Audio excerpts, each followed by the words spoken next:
Well, so after I got hit, I fell to the ground, and was just waiting for the shooting to stop. And the thought really passed my mind that, like, this is not actually happening. It was hard to believe it even when it was happening.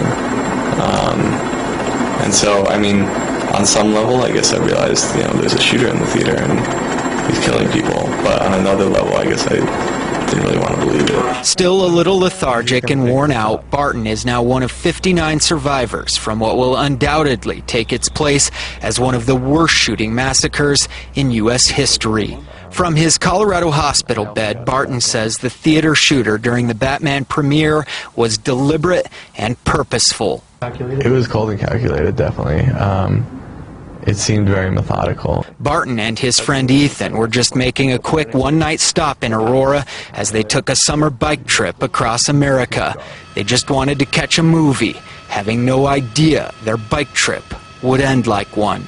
It seems like something that never happens to real people. It happens to people in the paper who you don't know, and because there's a 1 in a million chance that it'll ever happen to you. Saw the wounds on Stephen Barton's face, those wounds.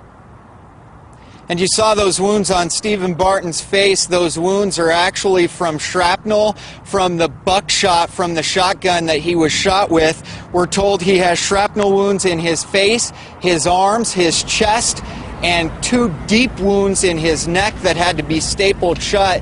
And one final note on Stephen Barton, Mike and Ann, he was actually brought to Medical Center of Aurora last night by a police officer. We're told by the doctors here that several police officers who were first on the scene over at the theater actually couldn't wait for those ambulances to arrive, so they loaded up some of the victims and they took them to hospitals as fast as they could, and doctors here say that saved many lives.